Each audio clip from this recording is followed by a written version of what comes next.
Mo! Assalamualaikum semua kawan-kawan kecil. Saya ni sang lembu comel, lembu paling gebu, paling manis dan paling pandai goyang ekor dekat kampung. Hehehehe. Hari ini lembu comel datang nak bagi pesan yang sangat penting. Untuk kawan-kawan kecil yang malas mandi, asyik nangis, tak mau makan, tak mau tidur dan suka merengek. Alah, siapa terasa tu angkat tangan. Mo! Hehehe. Dengar sini ya sayang-sayang semua. Kalau malas mandi, adui, nanti bau macam kandang lembu waktu tengah panas. Lembu comel pun pengsan nanti. Tapi kalau mandi, wah, wangi macam bunga.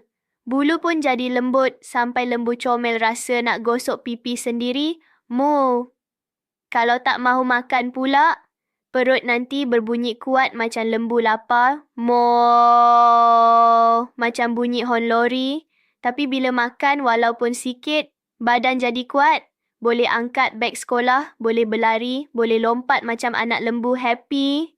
Hehehe. Kalau tak mau tidur, mata kawan jadi berat.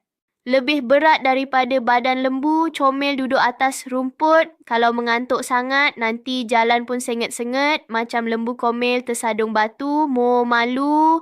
Tapi bila tidur cukup, bangun pagi rasa ceria, boleh main lagi, boleh senyum besar-besar. Kalau asyik nak menangis, tak apa, menangis bukan salah. Lembu comel pun pernah menangis sebab rumput kegemaran saya kena makan kambing sebelah. Sampai sekarang saya ingat, Mo sedih. Tapi lepas menangis, kita lap air mata, tarik nafas dan senyum sikit.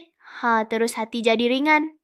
Kalau suka merengek, suara nanti jadi macam lembu tersepit pintu pagar.